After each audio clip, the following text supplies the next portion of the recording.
माधव गांव का एक साधारण किसान था। पिछले एक साल से पूरे गांव में भीषण सूखा पड़ा था। सभी कुएं सूख गए, खेतों की मिट्टी में बड़ी दरारें पड़ गईं। एक दिन माधव खेत की तरफ जा रहा था तो रास्ते में उसे एक थका हुआ साधु मिला। साधु प्यास और भूख से बेहाल थे। वह कई दिनों से पैदल चल रहे थे।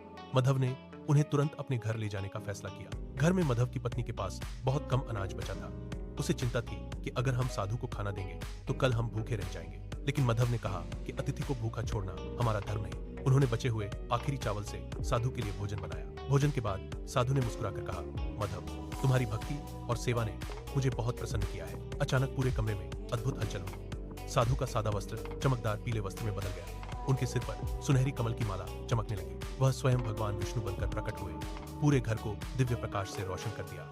माधव और उसकी पत्नी देखकर अचंभित रह गए। वे भगवान के चरणों में गिर पड़े। अगले ही दिन गांव में भारी बारिश शुरू हुई, जो 3 दिन तक बरसती रही। सूखा खत्म हो गया, खेत फिर से हरे भरे हो गए, कुएं पानी से भर गए। माधव के जीवन में सुख और समृद्धि आ गई। वह जीवन भर विनम्रता और भक्ति से रहा। सीख है कि सच्ची निस्वार्थ सेवा से भगवान हर मुश्किल दूर कर देते हैं।